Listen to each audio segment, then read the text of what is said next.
এটি আষাঢ়ের এক পরিচিত ভেজা দিনের ঘটনা। ঘুম থেকে ওঠার পরের থেকে তখনও পর্যন্ত বাইরের দৃশ্যের কোন রকম পরিবর্তন হয়নি। একঘেয়ে মিয়ন ও দিন কাটানোর পর যখন বিকেল বেলায় কিছুক্ষণের জন্য বৃষ্টিটা একটু অলস হয়ে এলো, তখনই ছুটে গেছিলাম প্রথমে কিশোরীর মেসে এবং তারপর আমাদের ও আপনাদের অন্যতম শান্তির ঠিকানা অর্থাৎ মটলেন তারানাথ জ্যোতির্বিনোদের জীর্ণ বৈঠক ঘরে। তারপর কি হলো তা আপনারা নিজের কানেই শুনুন। তবে হ্যাঁ, ঠাকুর মশাইকে পাসিং শোয়ের টাকাটা পাঠিয়ে দেবেন কিন্তু। নিন ঠাকুর মশাই, এবার শুরু করুন। সবাইকে যা বলার বলে দিয়েছি, আজ না হয় গল্প শেষ হবার পরেই পাসিং শো ধরাবেন। এই ঘটনাটা আমার দীক্ষা নেওয়ার আগের সময়ের। দিন 15-20 জন্য তখন বাড়ি এসেছিলাম। এই ঘরে বাইরে করতে করতে মোটামুটি অনেকেই তখন কম বেশি চেনে, এটা ওটাতেও ডাকে। মা আবার এসব বিশেষ পছন্দ করতেন না। ওই টুকটাক ভাগ্য বিচার, তিথি নক্ষত্র মেনে কবচ এইসব অব্দি ঠিক ছিল, কিন্তু ওই ভূত পিশাচ অপদেবতার সাথে সরাসরি যুদ্ধ করা এগুলোতে একেবারে কড়া নিষেধ ছিল। কিন্তু যদি কারো মরণ বাচন সমস্যা হয়, তখন মা আমার করুণাময়ী হয়ে আমায় বিপদ সংহারের আদেশ দেন। আর এই সময়টাতেই আমার এই কাহিনীর সাথে পরিচয়। সে যাই হোক, আসল ঘটনায় ফিরে আসি। সে উৎপাত আমি গ্রামে আসার বহু আগেই শুরু হয়েছে। বাবার মুখে শুনেছি আগের ঘটনা, বাকি অংশটুকুর রাজ সাক্ষী আমি নিজেই। গ্রামের নাম শিমুলপুর, রামজয়পুরের দক্ষিণে। সেখানে দিনকাল মোটামুটি ভালোই যাচ্ছিল। সে গাঁয়ে একটা বড় পুকুর আছে।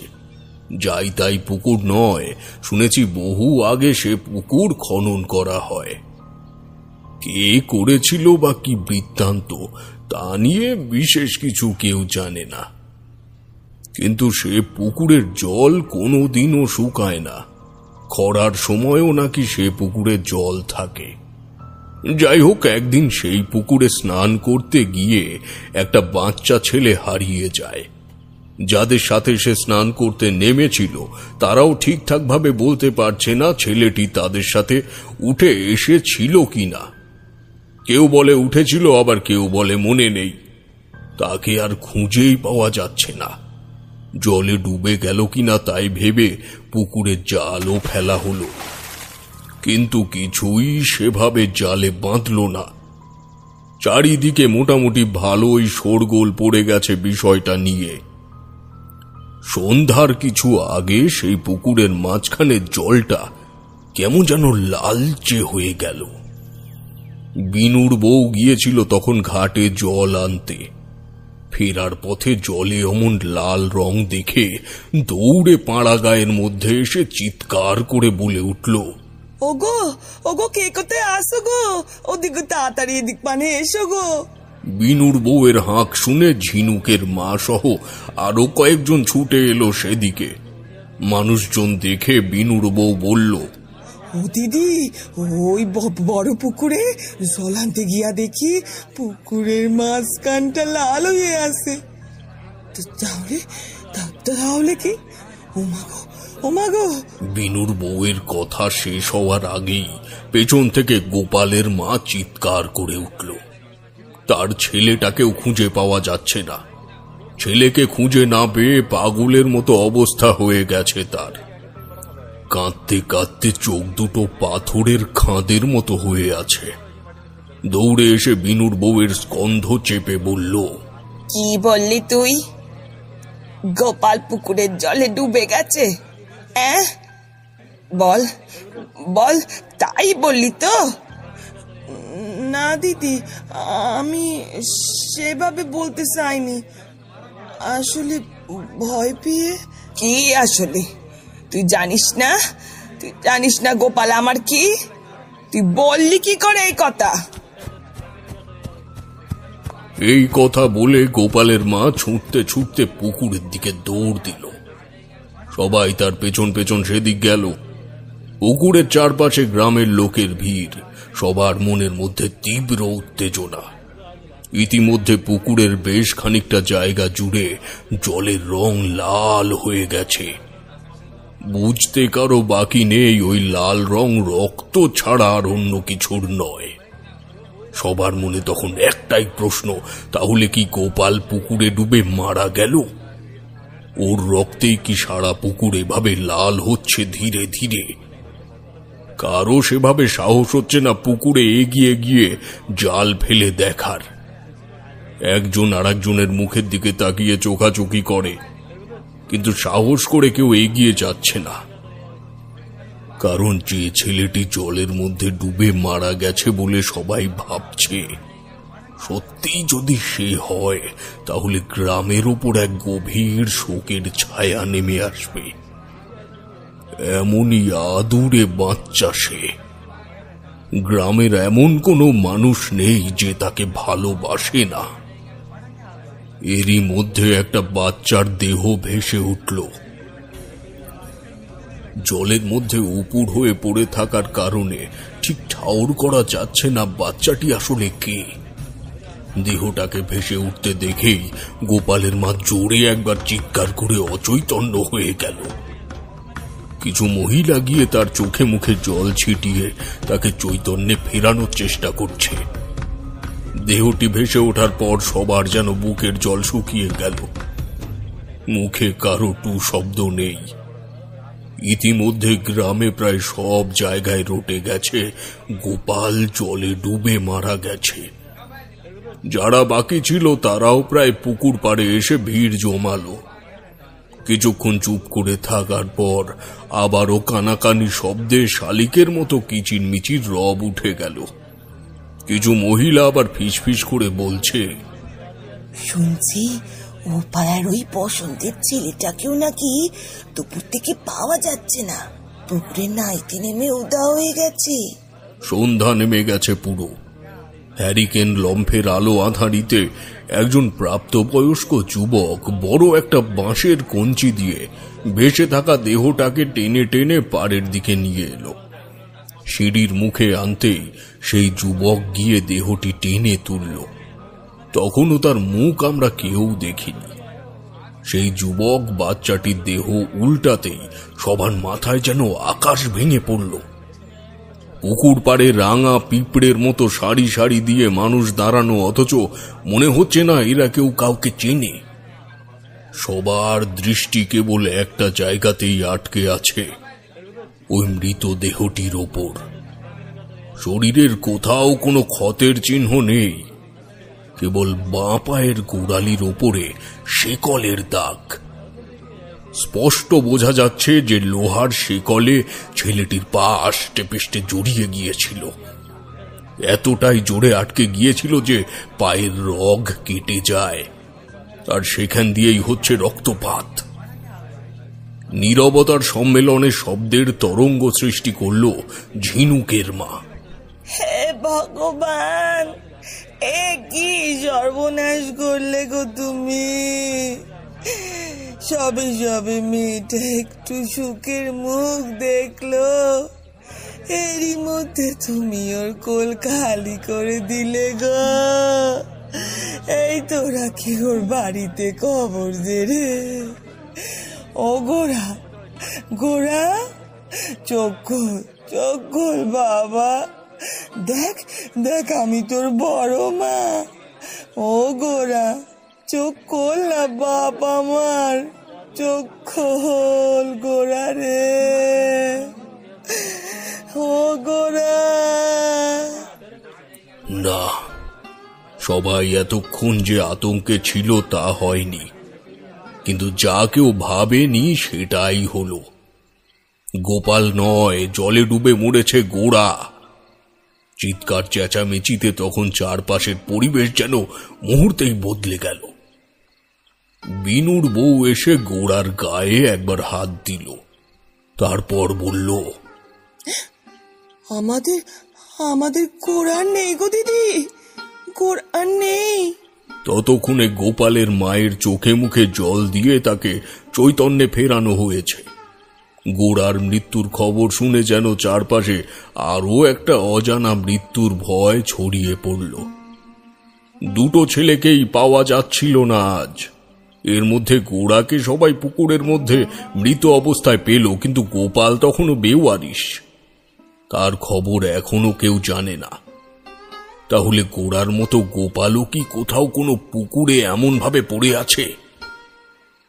বিনুর বউ গোপালের মাকে ডেকে সব বলল। গোড়ার বাড়ি থেকে সবাই এলো, কিন্তু গোড়ার মা আসেনি। খবর পাওয়া মাত্রই নাকি গোড়ার মা জ্ঞান হারিয়েছে, এখনো সে জ্ঞান ফেরেনি। গোড়াকে বাড়ি নিয়ে যাচ্ছে সকলে। এরই মধ্যে গোপালের বড় দিদি মালতী এসে বলল, তোমরা আমার মাকে দেখেছো গো? তোর মাকে বিনুর মা বাড়ি দিতে গেছে।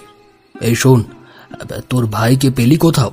হ্যাঁ গো, ওই দুবলার চরে যে বেদেরা এসেছে, ওদের ওখানে গিয়ে সাপ খেলা দেখছিল। বিশু কাকা ও পথ ধরে ফেরার পথে ওকে দেখে বাড়ি নিয়ে আসে। আচ্ছা, আমি যাই গো, মা আজকে যা দেবে না ওকে। বলরামের কাছে গোপালের নিশ্চিত বাড়ি ফেরার খবর শুনে ভবেশ জ্যাঠামশাই সবাইকে জানিয়ে দিলেন। গোপাল যে সুস্থ আছে, ওর কিছু হয়নি, এই ভেবে সবাই যেন এক আচমকা মৃত্যু সংবাদের হাত থেকে রেহাই পেল। কিন্তু গোড়ার এমন আকস্মিক মৃত্যুতে সবাই ভেঙে পড়ল। সবাই ভাবল পুকুরের মধ্যে লোহা বা কোনো শক্ত বস্তু গোড়ার গলায় গেঁথে গিয়ে ওর মৃত্যু হয়েছে। হয়তো পুকুর পাড়ের উঁচু কোনো গাছের মগডাল থেকে জলের মধ্যে লাফ দেওয়ায় এই বিপত্তি ঘটেছে। কিন্তু মৃত্যু যে অন্য কারণেও হতে পারে, সে বিষয়ে কারো মনে বিন্দু মাত্র প্রশ্ন জাগেনি। তারানাথের কথাগুলো এতক্ষণ আমরা চুপচাপ শুনে যাচ্ছিলাম। একটু বিরতি পেয়ে কিশোরী প্রশ্ন করল, এর মধ্যে অন্য আর কি কারণ থাকতে পারে ঠাকুরমশাই? এখানে তো স্বাভাবিকভাবেই বোঝা যাচ্ছে যে কোনো একটা শক্ত বস্তুর আঘাতে গোড়ার মৃত্যু ঘটেছে।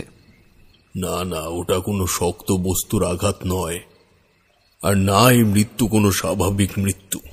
তাহলে? জল পিশাচ। নাম শুনেছ কখনো এটার? না ঠাকুরমশাই, কি জিনিস সেটা? জল পিশাচ এক অপদেবতা। বলতে পারো ইনি হলেন পুকুরের অপদেবতা। একে আহ্বানের অর্থ হল সাক্ষাৎ মৃত্যুকে আহ্বান করা। কোন ব্যক্তি তার ব্যক্তিগত শত্রু নাশের জন্য এই অপদেবতাকে জাগ্রত করে, এবং একে জাগ্রত করতে হয় পুকুরে, এবং সেই পুকুরে এই অপদেবতাকে আহ্বান করতে হয় যে পুকুরের জল কখনো শুকোবে না। এমনও হয় নাকি ঠাকুরমশাই? পুকুরের জল না শুকোনোর কি আছে? অতিরিক্ত গরমে সব পুকুরের জলই তো শুকিয়ে যায়। হ্যাঁ, ঠিকই বলেছ। তবে যেসব পুকুর খনন করার পরে পুজো করে সস্তায়ন করা হয়, সেই পুকুরের জল কোনোদিনও শুকায় না। হাজার গরম খরাতেও সে পুকুরের জল অক্ষত থাকে। আর এই পুকুরও তেমনই সস্তায়ন করা পুকুর, তাই এর জলও কখনো শুকায় না। কোনো অমাবস্যার শনি বা মঙ্গলবারের মাঝ রাতে যখন আশেপাশে কোনো জনমানবের চিহ্ন থাকবে না, সেই সময় গিয়ে একটি লোহার শেকল পুকুরের মাঝখানে রেখে বিশেষ মন্ত্রের মাধ্যমে এই অপদেবতাকে জাগ্রত করা হয়। বিপত্তি শুরু হলো সেই দিন থেকেই। গোড়া মরে যাওয়ার পর অল্প কিছুদিন কোনো বিপত্তি হয়নি ঠিকই, তবে অল্প কিছু দিনের মধ্যেই বৈভব মণ্ডলকে পুকুর পাড়ে পাওয়া গেল বিকৃত অবস্থায়। বিকৃত অবস্থায়? হ্যাঁ, পরের দিন সকালবেলা ভবেশ জ্যাঠামশাই পুকুর পাড় দিয়ে হেঁটে যাচ্ছিলেন। যেতে পথে ওনার চোখে পড়ে একজন প্রায় বয়স্ক লোক ঘাটের সিঁড়ির পাশে চিত হয়ে শুয়ে আছে, এবং তার পিঠের নিচের মাটি রক্তে লাল হয়ে আছে। ঘটনাটি দেখে জ্যাঠামশাই দ্রুত গায়ের লোক জড়ো করলেন। ধরাধরি করে বৈভব মণ্ডলকে পাড়ে ওঠাতেই সবার চক্ষু ছানা বড়া হয়ে গেল। কেউ যেন মণ্ডল বাবুর ঘাড় মোটকে রক্ত চুষে খেয়েছে। এই ঘটনায় বেশ সারা গ্রামে আলোড়ন সৃষ্টি হয়ে গেছে। দুদিন আগে হওয়া গোড়ার মৃত্যু এখন আর কেউ স্বাভাবিকভাবে নিচ্ছে না। এক অজানা গভীর ভয় যেন মহামারীর মতো সারা গ্রামের মানুষকে আঁকড়ে ধরেছে। বুঝতে আর কারো বাকি নেই এই পুকুর পাড়ের আশেপাশেই বা হয়তো এই পুকুরেই কোনো অপশক্তি এসে ভর করেছে। তরুণ থেকে বৃদ্ধ সকলেই এই বিষয়ে বিশেষ সতর্কতা অবলম্বন করলেও পাড়া গায়ের ছেলেপুলেদের মনে যে একটু বেশি সাহস তা বলার অপেক্ষা রাখে না। একসাথে একদল ছেলেপুলে এক জায়গায় হলে কিবা ভূত কিবা প্রেত এসবের কোনো বালাই থাকে না, তোমরা জানোই। এরকম সময় যেতে থাকলো, এরই মধ্যে মাত্র মাস দুয়েকের মধ্যেই পুকুরে নাইতে নেমে ছোট ছোট দুটো ছেলে জলে ডুবে মারা গেল। সবার শরীরে সেই একই চিহ্ন, বাম পায়ে শেকল এঁটে থাকার দাগ। মনে হচ্ছে যেন কেউ জোর করে পায়ে লোহার শেকল বেঁধে দিয়েছিল জলের তলায়। এতটাই জোরে বেঁধে দিয়েছিল যে পায়ের গোড়ালির মাংসটুকু ভাঙা ইটের রাস্তার মতো এবড়ো খেবড়ো হয়ে গেছে এবং অবিকল ভাবে গোড়ার মতো পায়ের রগ ছেঁড়া, আর সেখান থেকে বয়ে চলেছে রক্ত স্রোত। ঠাকুরমশাই, গোড়ার বেলায় কেউ বুঝতে পারেনি এটা? হিসেব অনুযায়ী ওরও তো একই চিহ্ন থাকার কথা। গোড়ার বেলাতে ওই একই চিহ্ন ছিল, কিন্তু প্রথম মৃত্যু, তাই ওভাবে কেউ বিচার বিশ্লেষণ করেনি। ভেবেছে জলের নিচে শেকলে পা আটকে গিয়ে ওঠার জন্য ছটপট করছিল, তাই টান লেগে ওরকম অবস্থা হয়েছে। কিন্তু ওদের ধারণা যে নিতান্তই ভুল তা প্রমাণ হলো পরবর্তী দুটো শিশুর মৃত্যুতে। এই ঘটনার পর গ্রামের সবাই সিদ্ধান্ত নিল ওই পুকুরের ধারে কাছে কেউ আর যাবে না। গায়ের মানুষজন বিজ্ঞানের থেকে কবিরাজি, ঝাড়ফুঁক এগুলোতে বেশি বিশ্বাস করে এবং সেটা স্বাভাবিক।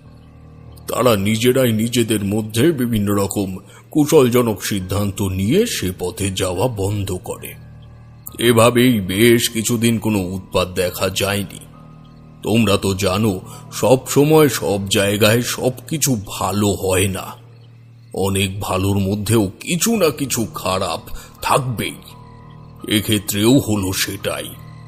কিছু কিছু মানুষ আছে যাদের সন্ধ্যার পর একটু অমৃত বাড়ি সেবন না করলে সারা দিনটা বৃথা যায়, আর অমৃত সুধায় পরিপূর্ণ হওয়ার পর তাদের চৈতন্য চেতনা যে ঊর্ধ্বমুখী হয় সে কথা আলাদা করে নাই বা বলি।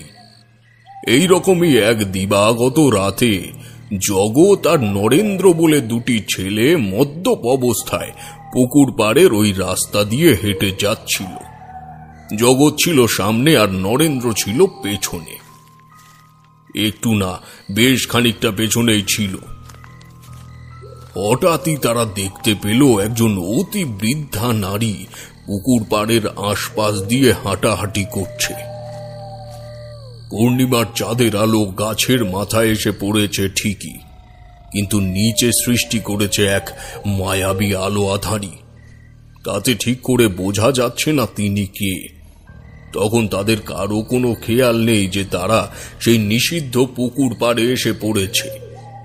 এত রাতেই বৃদ্ধাকে পুকুর পাড়ে দেখে জগৎ এগিয়ে গিয়ে বললে, কি গো খুড়িমা, এত রাতে পুকুর পাড়ে কি করছো?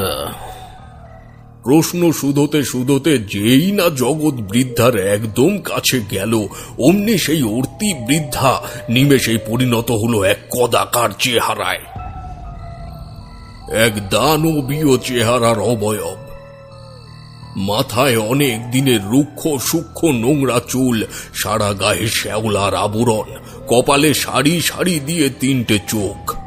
নাক বা কানের কোনো অস্তিত্ব নেই সেই অবয়বে। গলা এবং বুকের মাঝ বরাবর এক ভয়ঙ্কর আকৃতির মুখ।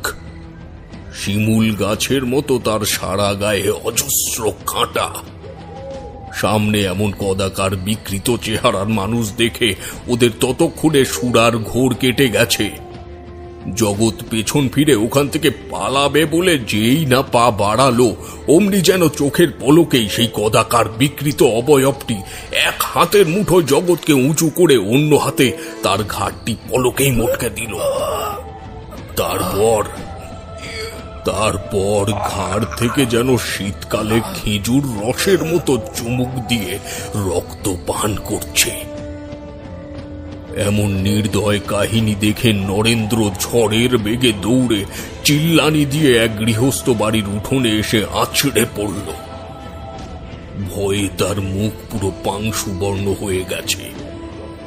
তার চিৎকারে ইতিমধ্যে 4-5 ঘর থেকে লোকজন বেরিয়ে এসেছে। নরেন্দ্রর কপাল থেকে সারা শরীর ঘামে ভিজে প্রায় কাক স্নানের মতো অবস্থা। এতটাই ভয় পেয়েছে যে মুখের থেকে কথা সরছে না। ভবানী দাদু এসে বললে, কি রে নরেন, কি হয়েছে তোর? মনে হচ্ছে ভয় পেয়েছিস খুব কিছু দেখে। এখানে বলে রাখি, নরেন্দ্রকে সবাই নরেন বলেই ডাকে। পাড়া গায়ে একটু বড় নাম হলে সবাই সেটা সংক্ষিপ্ত রূপ বের করে নেয়। ভবানী দাদুর প্রশ্নে নরেন কোনো উত্তর দিল না, কেবল ঠক ঠক করে কেঁপেই যাচ্ছে, আর মুখ দিয়ে কেমন যেন একটা আতঙ্কের আওয়াজ বের করছে। ভবানী দাদু বুঝতে পারল নরেন্দ্র বেশ বড় রকমের ভয় পেয়েছে। উনি আবার টুকটাক কবিরাজি জানতেন। নরেন্দ্রকে দাওয়ায় বসিয়ে তিনি কিছুমাত্র বলে নরেনের গায়ে 3 বার ফোঁ দিতেই নরেন যেন আচমকা স্তম্ভিত হল। নরেন, কি হয়েছে এবার বল তো? তুই কি কোনো কিছুতে ভয় পেয়েছিস? দাদু দাদু দাদু, ওই বড় পুকুর, ওখানে ওখানে কি হয়েছে? ওখানে এক দৈত্য আছে, কি ভয়ঙ্কর চেহারা। ওই দৈত্য দাদু দাদু ওই দৈত্য জগৎকে কি বল? কি হয়েছে জগতের ঘাড় মোটকে দিয়েছে। নরেন্দ্রর কথা শোনার পর সবাই যেন আবার সেই পুরনো ভয়ের মধ্যে ঢুকে গেল। এতদিন যে বিপদ থেকে তারা বেরিয়ে একটু স্বস্তিতে দিনকাল কাটাচ্ছিল, সেই শান্তির ছায়া যেন মুহূর্তেই সবার মাথার ওপর থেকে সরে গেল। গ্রামের মধ্যে দৈত্য! এবার তো তাহলে ধীরে ধীরে সবার প্রাণ যাবে। নীরবতার পাহাড় ভঙ্গ করে ভবানী দাদু নরেন্দ্রকে জিজ্ঞেস করলেন, তুই আর জগৎ পুকুর পাড়ে কি করতে গিয়েছিলি? ওখানে যাওয়ার যে মানা তা জানিস না? নরেন্দ্র কোনো উত্তর দিল না। ভবানী দাদু আবার জিজ্ঞেস করলেন, কিছু জিজ্ঞাসা করলাম তো তোরা জানিস না ওখানে যাওয়া মানা? তারপরও কেন গেলি ওখানে? চুপ করে থাকবি না নরেন, উত্তর দে, নয়তো আমি নিজে গিয়ে তোকে ওই পুকুর পাড়ে আবার ছেড়ে আসবো। না গো দাদু, ক্ষমা করো, আমায় ক্ষমা কর। সন্ধ্যের পর বাগচিদের সাথে একটু বসেছিলাম আড্ডা, তখন একটু ভুলভাল খাওয়া হয়ে গেছিল। তাল সামলাতে না পেরে কোন দিকে যাচ্ছি কি যাচ্ছি না তা কোনো কিছুই মাথায় ছিল না। সেইভাবে যেতে যেতে ওই পুকুর পাড়ে রাস্তায় উঠি। জগৎ ছিল সামনে, আর আমি ছিলাম ওর থেকে বেশ খানিকটা পেছনে। তারপর পাড়ের পথ ধরে যেতে জগৎ দেখতে পায় একজন বুড়ি ওখান দিয়ে ঘোরাঘুরি করছিল, খানিকটা ওর খুড়িমার মতো। আমাদের সত্যি খেয়াল ছিল না গো দাদু যে ওখানে যাওয়া নিষেধ আছে। জগৎ সেই বুড়িটির কাছে গিয়ে জিজ্ঞাসা করে সে ওখানে কি করছে। কথা বলতে বলতে যেই না জগৎ ওই বুড়িটির একদম কাছাকাছি গেছে, অমনি সেই বুড়িটার চোখের পলকে একটা দানবে বদলে যায়। কি বিকট বিভৎস চেহারা তার! চোখের পলকে যেন এক হাত দিয়ে সেই দৈত্যটা জগৎকে তুলল, আর অন্য হাতে ওর ঘাটটা মোটকে রক্ত চুষে খেল। দাদু গো, নরেন্দ্রর বর্ণনা শুনে সবার মুখের ভাষা প্রকাশ বন্ধ হয়ে গেল। প্রত্যেকের মুখাবয়বে এটা পরিষ্কার যে তারা সবাই ফিরে গেছে সেই আগের ঘটনায়, যেখানে তারা ঠিক এই রকমই কোনো কিছু সাক্ষী হয়েছিল। সেদিন রাতে কারো আর সেই পুকুর পাড়ে যাওয়ার সাহস হলো না। গ্রামের বউ বাচ্চাদের ঘরের মধ্যে রেখে বেটা ছেলেগুলো এক জায়গায় হয়ে গুটিসুটি মেরে বসে রইল। কেউ কোনো সিদ্ধান্ত নেবে তার কোনো উপায় নেই, কারণ এহেন পরিস্থিতিতে কে কি বলবে বা কাকেই বলবে সেই বিষয়ে কারোরই কোনো কিছু জানা নেই। সারা গ্রামের মধ্যে যেন অদৃশ্য এক আতঙ্ক মুহূর্তে ছেয়ে গেল। কিছু মুহূর্ত আগেও যারা শান্তিতে দিন যাপন করছিল, এখন যেন সেই প্রত্যেকটা মানুষের মধ্যে তার বিপরীত আবহাওয়া বিরাজ করছে। অগত্যা সারা রাত নিঃশব্দে কাটল। পরদিন ভোর হতে না হতেই সবাই ছুটল পুকুর পাড়ের দিকে।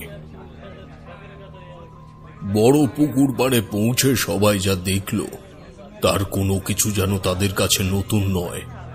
ঠিক সেই একই জায়গা, একই অবস্থা, কেবল দেহটি অন্য। মাস দুয়েক আগে এই জায়গাতেই ছিল বৈভব মণ্ডলের ঘাড় মোটকে পড়ে থাকা নিথর দেহ, আর আজকেও সেই একই পরিবেশ। কেবল বৈভব মণ্ডলের জায়গায় পড়ে আছে জগৎ নামের ছেলেটি। বেলা বাড়ার সঙ্গে সঙ্গে গায়ের মেয়ে বউ ছেলে পুলে এসে ভিড় জমিয়েছে পুকুর পাড়ে। কেউ সাহস করে এগিয়ে যাচ্ছে না সেই সব দেহকে তুলে উপরে নিয়ে আসতে। জগতের নিজের লোক বলতে কেউ নেই। মা জন্মের পরেই মারা যায়, আর ওর বাবা ছোটবেলায় ওকে রেখে দেশান্তরী হয়ে যায়। ছোটবেলা থেকে বুড়ো খুড়িমার কাছে ও মানুষ, তাই জগতের মৃত্যুতে চোখের জল ফেলার মতো বিশেষ কেউ নেই। কিন্তু জগৎকে যারা দেখতে এসেছে তাদের সবার মুখ এতটাই চিন্তামগ্ন যে কেউ দেখলে ভাববে জগতের জন্য সবাই খুব ভেঙে পড়েছে। সেটাই তো স্বাভাবিক ঠাকুরমশাই। বাপ মা মরা ছেলে, তার মৃত্যুতে সবার ভেঙে পড়াটাই তো স্বাভাবিক। ঠিকই বলেছ কিশোরী, সেটাই স্বাভাবিক। কিন্তু তাদের ভেঙে পড়াটা যতটা না জগতের জন্য, তার থেকেও বেশি নিজেদের জন্য। কারণ পরবর্তী শিকার কে হবে তা কারোর জানা নেই। গ্রামের মধ্যে এত ছোট ছোট বাচ্চা ছেলে মেয়ে মনের ভুলে যদি কখনো এদিক পানে চলে আসে, তাহলে কে বাঁচাবে তাকে? সেই আতঙ্কই এখন প্রত্যেকের রন্ধ্রে রন্ধ্রে প্রবাহিত হচ্ছে। সময় অতিবাহিত হচ্ছে, ভিড়ের জোয়ারও বাড়ছে, কিন্তু জগতের দেহ দাহন করার জন্য কেউ সাহস করে এগিয়ে যাচ্ছে না। সূর্য মাথার ওপরে আসার পরও যখন কেউ সেদিকে এগোচ্ছে না, তখন জগতের খুড়িমা এসে বললে, তোরা কি আমার বাচ্চার মুখে একটু আগুনটুকু চোয়াবি না রে? ও কি একটু শান্তিতে ওর মায়ের কাছেও যেতে পারবে না? খুড়িমার এহেন প্রস্তাবে কারো অবস্থানের বিশেষ কোনো পরিবর্তন হলো না। এসব দেখে বৃদ্ধা নিজেই গিয়ে যখন দেহটি উপরে তুলতে হাত লাগিয়েছে, তাই দেখে আর 5 জন এগিয়ে এসে বাদবাকি ক্রিয়া সম্পন্ন করল। এমনই এক অবস্থা সৃষ্টি হয়েছে সেখানে যে মানবতাও মুখ থুবড়ে পড়েছে। গল্পের এই পর্যায়ে এসে তারানাথ একটু থামল। তারানাথের গল্পে আমরা যেন একদম ঢুকে গেছি।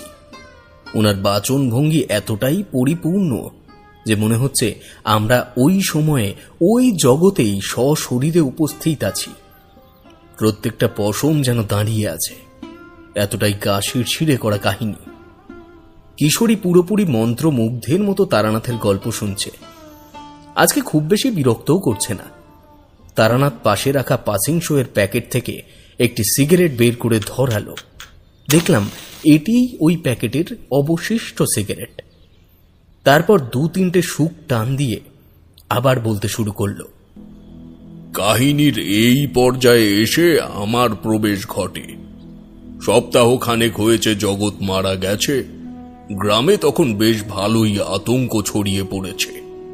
সে গ্রাম ছেড়ে তার পাশের গ্রামে অর্থাৎ রামজয়পুর অবধি সে আতঙ্কের ছোঁয়া লেগেছে। আমার মন তখন বিশেষ ভালো নেই। পথে পথে গুরুর সন্ধানে বেশ কিছুদিন বেড়ানোর পরেও যখন শেষ পর্যন্ত কোনো ফলই হয়নি, তখন মায়ের কথা খুব মনে পড়ত।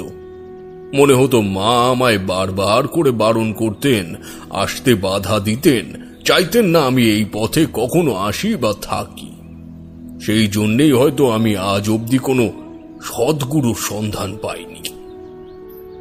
কি আর করব, মায়ের কথা খুব মনে পড়ছিল, তাই মাকে দেখার জন্য একবার বাড়িতে ঢু মারতে এসেছিলাম।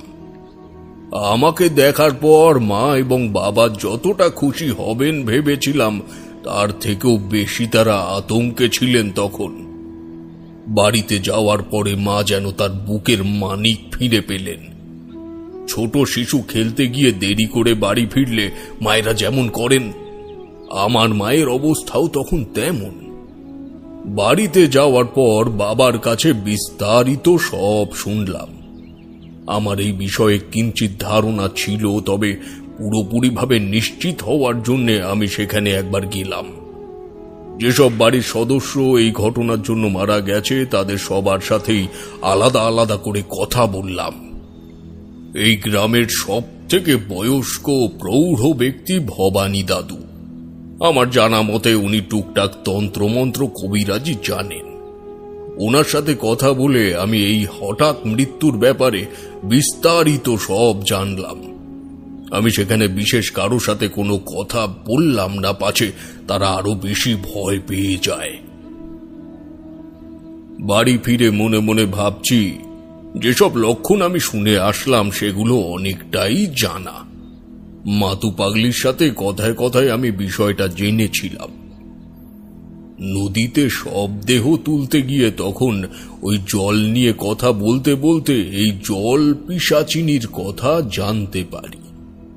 পাগলি আমায় একটা পুঁথির নাম বলেছিল, যেখানে এই অপদেবী সম্পর্কে বিস্তারিত আলোচনা করা আছে। উঠতি বয়সের যুবক ছিলাম তখন, তাই এইসব বিষয়ে মাত্রাতিরিক্ত আকর্ষণ ছিল আমার। অতিরিক্ত বেগের বশে তা সংগ্রহও করেছিলুম, কিন্তু কখনো সে জিনিস কোনো কাজে লাগবে তা জানা ছিল না। ঘটনাচক্রে আমার বাড়ির আঙিনাতেই সেই প্রক্রিয়া আমায় করতে হলো। যাই হোক, এইসব ব্যাপারে ভাবছি কিভাবে শুরু করব বা কিভাবে এর শেষ হবে। হঠাৎই মা ঘরে এসে বললেন, তারা বাবা, ব্যস্ত নাকি তুই? না মা, এসো, তুমি ভেতরে এসো, বলো কি বলবে। বলছি যে আমি যদিও কখনো তোকে এই বিষয়ে সমর্থন করিনি, আজও যদিও করি না, কিন্তু লোকে তোকে খুব মনে করে। পাশের গায়ে অমন জলজ্যান্ত কয়েকটা ছেলে এইভাবে মারা গেল, এখনো পর্যন্ত কেউ জানে না কেন বা কে রয়েছে, কে এগুলো করছে। তুই একটু দেখবি এই সমস্যার সমাধান করতে পারিস কিনা। এইভাবে আরো কিছু মায়ের কোল খালি হোক, আমি তা চাই না বাবা। যদি তুই এই বিষয়ে কিছু জেনে থাকিস তাহলে একবার চেষ্টা করে দেখ না। মায়ের এই কথা শোনার পর আমি আকাশ থেকে পড়লুম। যে মা কোনোদিনও আমার এই বিষয়ে বিন্দুমাত্র সমর্থন করেনি, সেই মা আজ নিজেই আমায় বলছে এরকম একটা সমস্যার সমাধান করতে। এতদিন পরে আমার মায়ের দেওয়া এই আদেশ কিভাবে আমি পালন না করে পারি বলো। মনের মধ্যে যেন সাহসের পরিমাণ বানের জলের মতো ছুটতে লাগলো। আমি বললুম, তুমি এই প্রথমবার আমায় এই বিষয়ে কোনো দায়িত্ব দিলে। আমি অবশ্যই এই বিপদের কালো ছায়া মুছে সবার জীবনে সুখ ফিরিয়ে আনবো। আমি চেষ্টা করব মা, তুমি শুধু তোমার আশীর্বাদের হাতটা আমার মাথার উপরে রেখো। মা আমার মাথায় হাত বুলিয়ে চলে গেলেন। এবার এই পরীক্ষায় আমাকে উত্তীর্ণ হতেই হবে। আমার মায়ের আদেশ। মা ঘর থেকে বেরিয়ে যাওয়ার পর আমি দরজাটা বন্ধ করে সেই পুঁথিটা খুলে বসেছি। যেভাবেই হোক আমায় এই জল পিশাচিনীর হাত থেকে গ্রামের মানুষগুলোকে রক্ষা করতেই হবে। বেশ কিছুক্ষণ ধরে পুঁথি ঘাঁটাঘাঁটি করার পর একটি উপায় বের করতে পারলাম, কিন্তু এই উপায় যে বড়ই কঠিন, প্রায় অসম্ভব। কিভাবে আমি এই সমস্যার সমাধান করব? তারানাথের চোখ মুখ যেন কেমন একটা হয়ে গেল। চোখের সামনে যেন সেই প্রত্যেকটা জিনিস তারানাথ দেখতে পাচ্ছে। আমি জিজ্ঞেস করলাম, ঠাকুরমশাই, কি ছিল সেই উপায়? যে ওই জল পিশাচকে জাগিয়েছে এবং যে সময়ে যে বারে জাগিয়েছে, ঠিক ওই সময়ে ওই বারেই ওই পিশাচকে ঘুম পাড়াতে হবে। এদিক থেকে কিছু ওদিক হলেই ঘটবে মহা সর্বনাশ। কিন্তু কে এই কাজ করেছে বা কবেই করেছে সেটা খুঁজে বের করা যে অসম্ভব। এমন একটা অবস্থায় আমি কি করব তা বুঝে উঠতে পারছি না। এক রাশ চিন্তার কালো মেঘ যেন মাথার উপর ঘনিয়ে আসলো। এত কিছুর মধ্যে কেবল একটাই ভরসা যে এই অপদেবতা কেবল তার গণ্ডির বাইরে কিছু করতে পারবে না। তাহলে কি ওই গ্রামে এই আতঙ্ক নিয়েই সবাইকে কাটাতে হবে? না না, আজ প্রথমবার মা আমায় এই বিষয়ে কিছু করতে বললেন আর আমি সেখানে শুরুতেই ব্যর্থ হব। না না, আর ভাবতে পারছি না এসব। এভাবেই কেটে গেল কয়েকটা দিন। আমি ভবানী দাদু ও ভবেশ জ্যাঠামশাইকে সবটা বুঝিয়ে দিলাম, যেন ওনারা সবাইকে সতর্ক করে দেন যাতে কেউ কখনো গুণাক্ষরেও ও মুখ না হয়।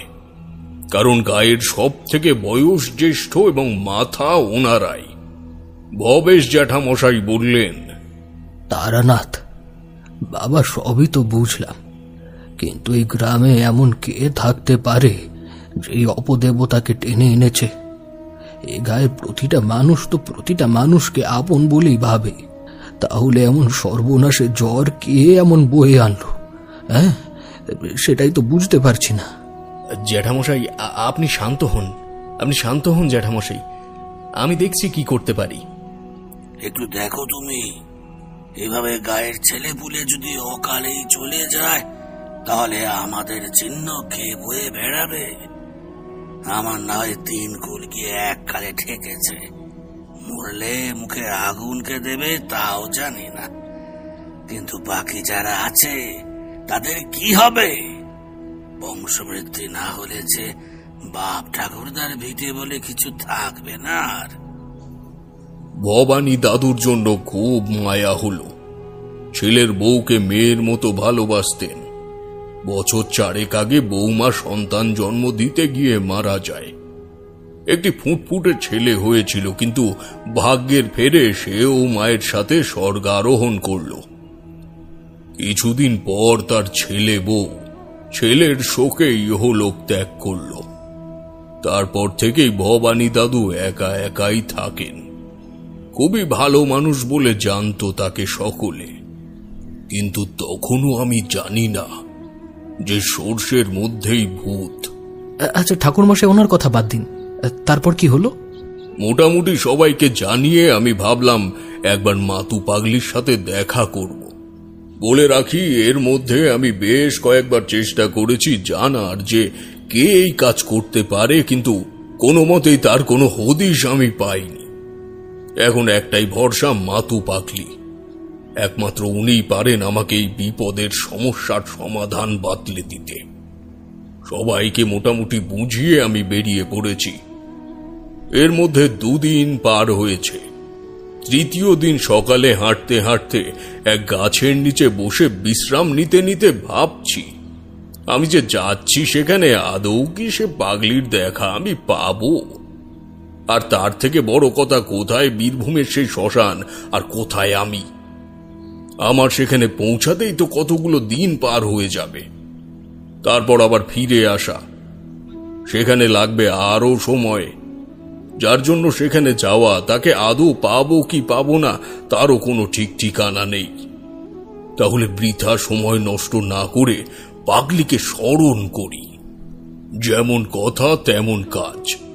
একটু ফাঁকা জায়গা দেখে গভীর মনোসংযোগ করে পাগলিকে ডাকছি। বেশ কিছুক্ষণ ধরে তার আরাধনা করার পর পাগলি আমার চৈতন্যে মগজে এসে বলে গেল একটি ধাঁধা।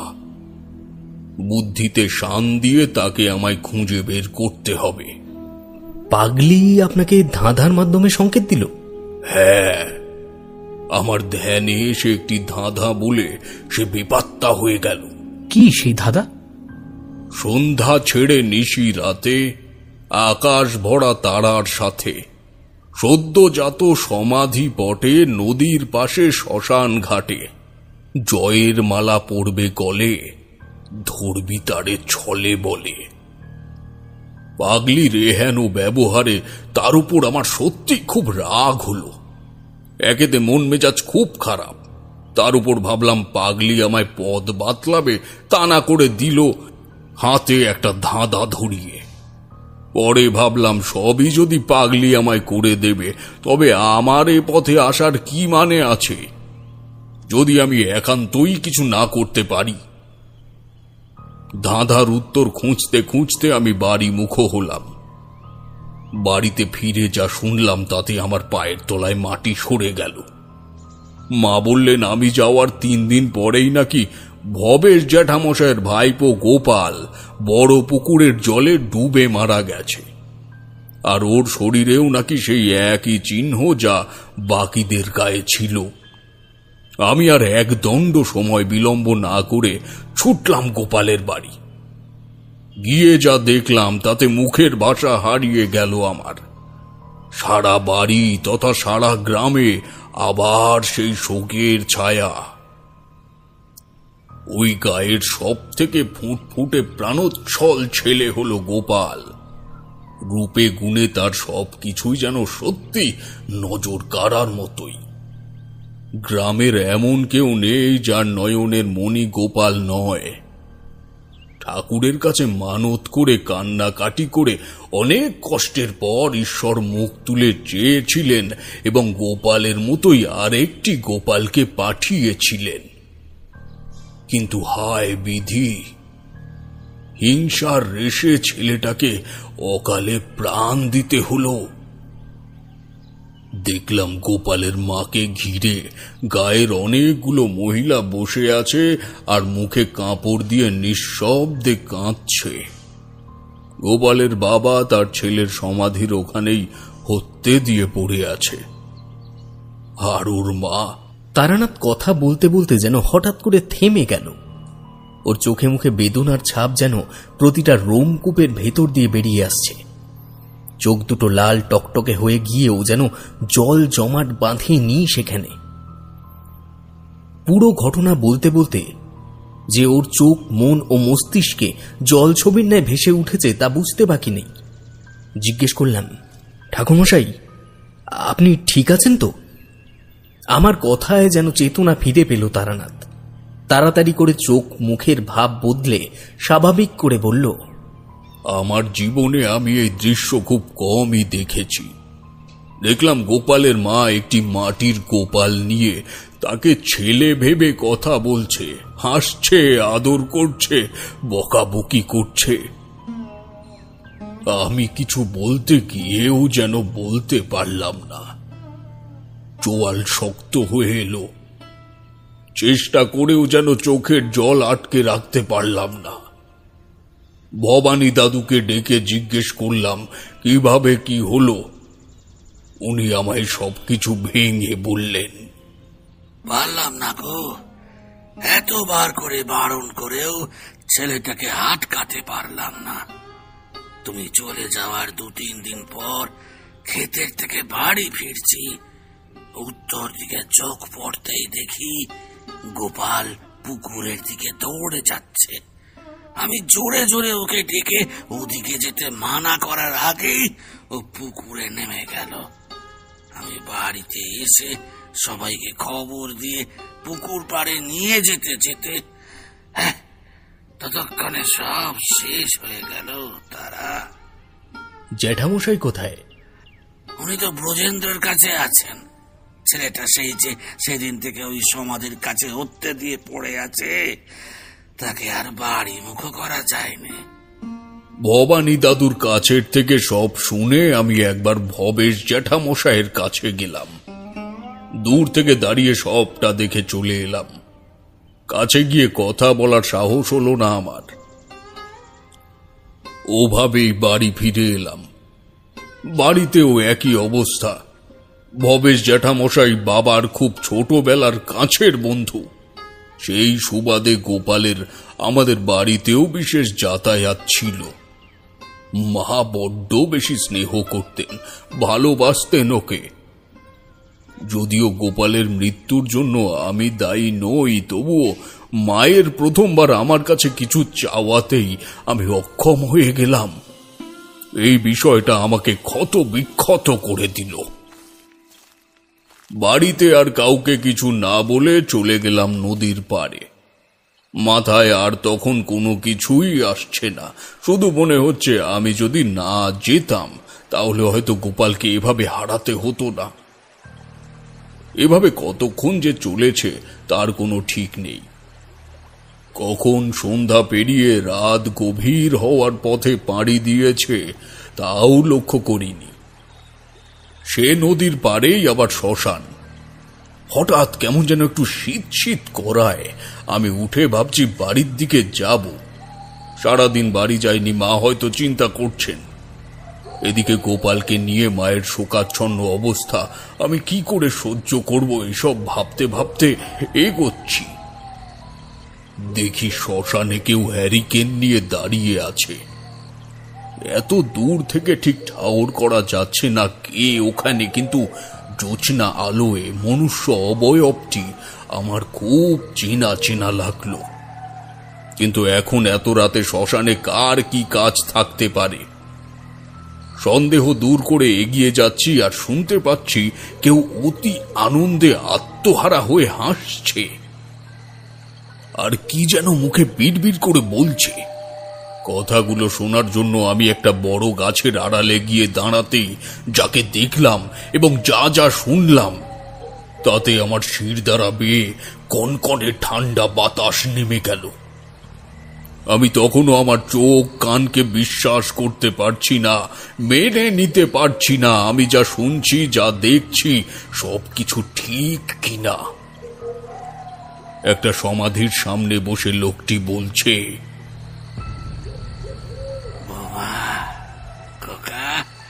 দেখ দেখ, তোরা দেখ, আমি তোদের অকাল মৃত্যুর বদলা নিতে পেরেছি। ওরা আমার বংশের প্রদীপ নিভিয়ে দিয়েছিল, আমি ওদের সবার ঘরের প্রদীপ নিভিয়ে দেব। এই গায়ে কারো বংশের বাতি দেওয়ার জন্যে কেউ থাকবে না, কেউ না। আর এই যে আমার দাদু ভাই, আমি তোমার খেলার জন্য আরেকজন সঙ্গীকে তোমার কাছে পাঠিয়ে দিলাম। এখন থেকে গোপালও তোমার সাথে উপরে গিয়ে খেলবে। ওই গোপালের জন্য আমি তোমার মুখের থেকে দাদু ডাক শুনতে পারলাম না। আমার ছেলে বৌমা একজনকেও আমি বাঁচাতে পারলাম না, শুধুমাত্র এই গোপালের জন্য। এবার আমার শান্তি। আর দুদিন পর তো আমি এমনি মারা যাব, আর সাথে সাথে মরবে এই সারা গ্রাম। কদিন আর বেঁচে থাকবে সবাই ওই জল পিশাচের হাত থেকে। মরার আগে আমি সব পুকুরে ওই পিশাচের বীজ বপন করে যাব।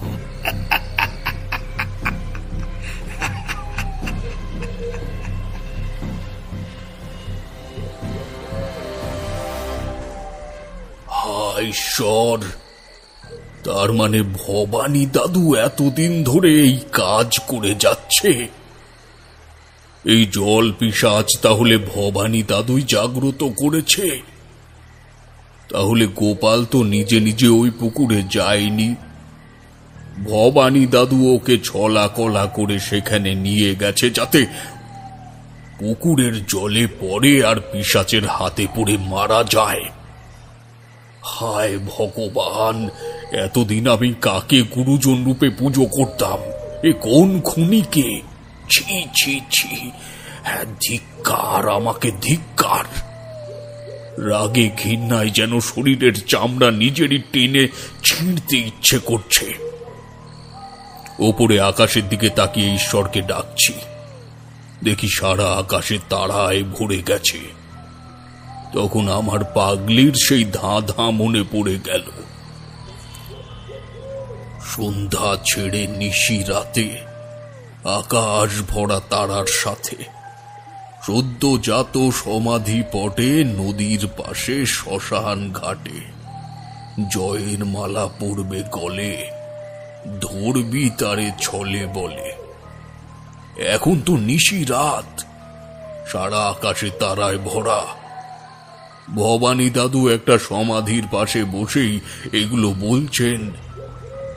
নদীর পাশে শ্মশান ঘাট, আর বলছে এতদিনের আশা পূর্ণ হয়েছে, মানে ভবানী দাদু। পাগলি আমায় ভবানী দাদুর ইঙ্গিত দিয়েছিলেন। আর এক মুহূর্ত কাল বিলম্ব না করে আমি এগিয়ে গেলাম ভবানী দাদুর দিকে। আমায় এমন ভাবে উনি দেখবেন তা বিলক্ষণ ভাবিনি। আমায় ওনার দিকে এগিয়ে যাওয়ার শব্দ শুনেই উনি বললেন, ওখানে? হ্যারিকেনের আলোয় আমার অবয়ব আরো কিছুটা পরিষ্কার হতেই উনি চমকে উঠলেন। এভাবে হঠাৎ কারো উপস্থিতি উনি মোটেও আশা করেননি। বললেন, তারা তুমি তুমি এখানে কি করছো? কেন করলেন আপনি এটা? কি করলাম? কি বলছো তুমি? আমি আপনার সব কথা শুনেছি। কেন এভাবে শেষ করে দিলেন সবকিছু জেনে শুনে? কেন এতগুলো নিরীহ মানুষের জীবন কেড়ে নিলেন আপনি? গ্রামের প্রতিটা মানুষ আপনাকে সম্মান করে, ভালোবাসে, আর তার প্রতিদান আপনি এভাবে দিতে পারলেন? দিয়েছি, বেশ করেছি। কি করবে? সবাইকে জানিয়ে দেবে। যাও যাও, দাও সবাইকে জানিয়ে। আমার যা কাজ তা হয়ে গেছে। এখন কেউ জানলেও আমার কিচ্ছু যায় আসে না, কিচ্ছু না। দাদু, ছোটবেলা থেকে আপনার সততার মহত্বের কথা শুনেছি, ভালোবেসেছি, সবাই ভালোবাসে আপনাকে। আর আপনি কি করে এগুলো? জানতে চাও তুমি কেন করেছি এসব? শোনো তাহলে। ওই গোপাল যেদিন হয় সেদিন আমারও একটা ফুটফুটে নাতনি হয়, কিন্তু সে জীবিত না, মৃত। যন্ত্রণায় আমার ঘরের লক্ষ্মী দাপাদাপি করছে। দাইমা বলছে ডাক্তার ডাকতে। ওই গোপালের বাবাকে কত করে ডেকেছি, একবারটি যেন আমার বৌমাকে দেখে যায়, করতে দিয়ে পড়েছিলাম, কিন্তু সে আমার ডাকে সাড়া দেয়নি। সেদিন গোপালের জন্য ওর বাবা একবারের জন্য আমার বৌমাকে দেখতে আসেনি, কারণ গোপালের জন্ম তখন হয়। এ গায়ে ধারে কাছে আর কোনো ডাক্তার ভর্তি নেই। অভাবের সংসার, এত বেশি পয়সাও নেই যে দূরের থেকে ডাক্তার আনবো। গোপালের জন্মের পর ওর বাবা যখন আমাদের বাড়িতে গেল, ততক্ষণে সব শেষ। বৌমা আমার ভাঙা ঘরে রাজপুত্র এনেছিল বটে, কিন্তু জন্মের পর সে আর বাঁচেনি। আমার বৌমাও সন্তান জন্ম দেওয়ার পরই মারা যায়। জমি চাষ করে আসার পর ছেলে যখন শোনে তার বউ বাচ্চা দুজনেই তাকে ফেলে পরপারে পাড়ি জমিয়েছে, তখন সেও উন্মাদ হয়ে যায়। কিছুদিনের মাথায় সেও আমাকে ছেড়ে তার বউ বাচ্চার কাছে চলে যায়, আর আমি একা পড়ে রইলাম।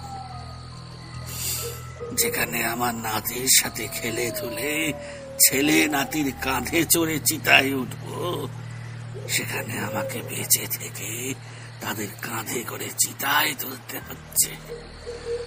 তাহলে কেন আমি ওদের ছেড়ে দেব বলতে পারো? কেন ছেড়ে দেব আমি? ছেড়ে তো আমি দিইনি। এক তান্ত্রিকের থেকে জল পিশাচের মন্ত্র জেনে আমি ওই বড় পুকুরে তাকে জাগ্রত করেছি। আরো করবো, আরো আরো আরো। আর ওই গোপাল, ওকেও আমি আমার নাতির কাছে পাঠিয়ে দিয়েছি।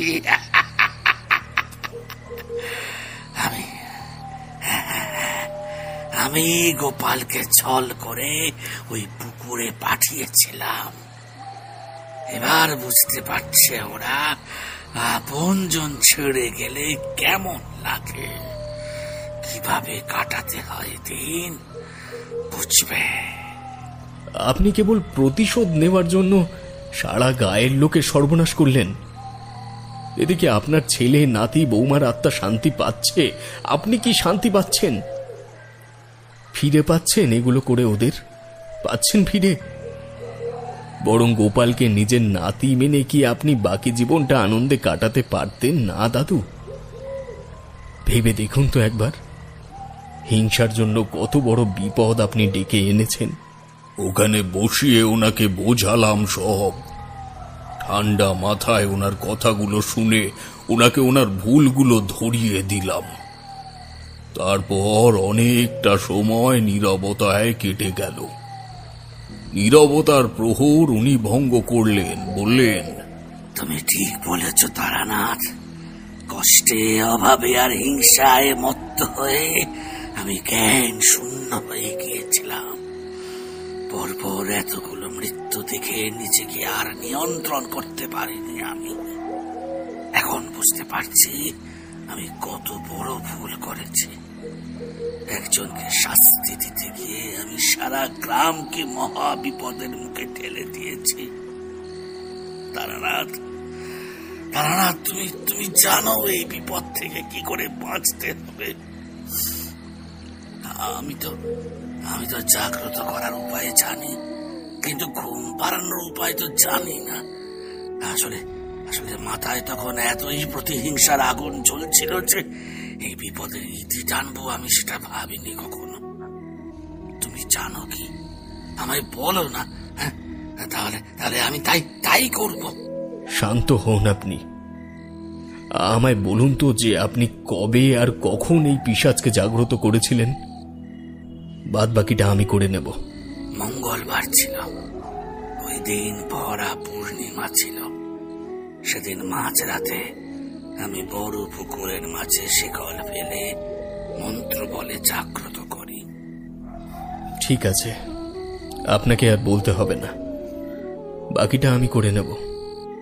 চলুন এবার বাড়ি চলুন, ভগবানের কাছে ক্ষমা চেয়ে নিজেকে শুধরে নিন।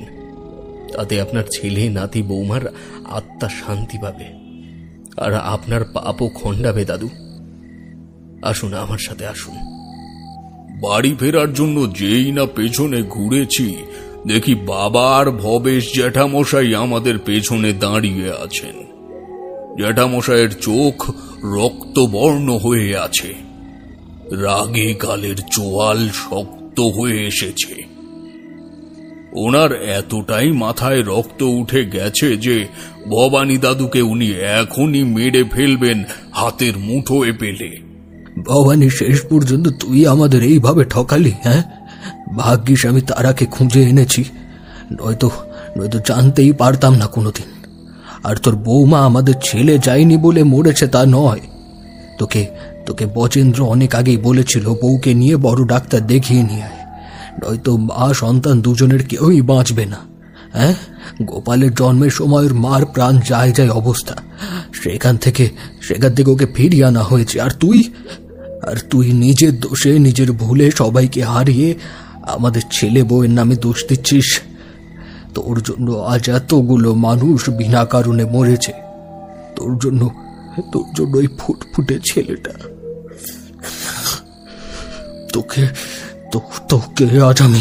তোকে আজ আমি মেরেই ফেলবো।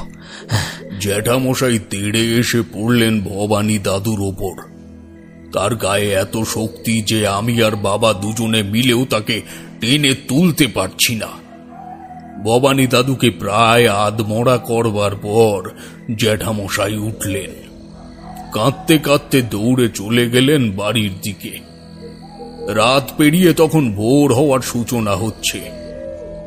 বাবা জ্যাঠামশাইয়ের পেছন পেছন গেলেন। আমি দাদুকে নিয়ে গেলাম বাড়ির দিকে। সারা গায়ে ততক্ষণে সাড়া পড়ে গেছে।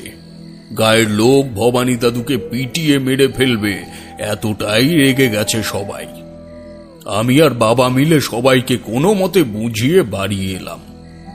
সবাইকে এটা বোঝালাম যে আগে ওই অপদেবতার বিনাশ করতে হবে, তারপর বাকি কাজ। আসতে পথে শুনলাম একজন শাশুড়ি তার বৌমাকে বলছেন, আজকে ভরা পূর্ণিমা, মঙ্গলবার, তুমি পোয়াতি মানুষ, বাড়ির বাইরে বেরোবে নেকো। এত চিন্তার মধ্যে সত্যিই ভুলে গেছিলাম এমন একটা দিন আমার লাগবে। তাড়াতাড়ি বাড়িতে গিয়ে যা যা লাগবে সব গুছিয়ে নিয়ে ফের চলে আসলাম সে গাঁয়ে। কিন্তু সময় দিনক্ষণ সব হওয়ার পরও একটা জিনিস বাকি থেকে গেল, তা হলো লোহার শেকল। এই অল্প সময়ে লোহার শেকল কোথায় পাব? গ্রামে গঞ্জে তো হুটহাট করে সব পাওয়া যায় না।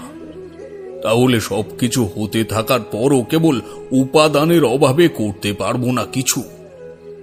হঠাৎই বিদ্যুৎ গতিতে মাথায় খেলে গেল, দাদু বলেছিলেন উনি মারা যাওয়ার আগে সব পুকুরে বীজ বুনে যাবেন। যদি তাই হয় তবে ওনার কাছে পেলেও পেতে পারি। তাই সময় নষ্ট না করে ওনার কাছে বলতেই উনি আমায় বের করে দেন। সেদিন রাতে মন্ত্র দ্বারা গাত্র বন্ধন করে বিধি মোতাবেক জল পিশাচকে ঘুম পাড়িয়ে দিলাম। কিভাবে ঘুম পাড়ালেন ঠাকুরমশাই? পূর্ণিমার ওই দিন মাঝরাত্রে নীরবে নিঃশব্দে ঘুম পাড়ানোর মন্ত্র বলে হাতের ওই শেকল পুকুরের মাঝখানে ফেলে দিলেই জল পিশাচ আবার ঘুমের রাজ্যে চলে যায়। পরদিন সকালে জলের মধ্যে থাকা শেকল দুটি তুলে তা শ্মশানের মাটিতে পুঁতে দিলেই এই অপদেবতা আর কোনো ক্ষতি করতে পারবে না। সেভাবে কারো সাহস হলো না জলে নেমে শেকল দুটো আনার। অগত্যা আমি গিয়ে সেগুলো তুলে এনে শ্মশানে গিয়ে পুঁতে দিয়ে এলাম। ফিরে আসার পর দেখি সবাই ভবানী দাদুর বিচার সভা বসিয়েছে।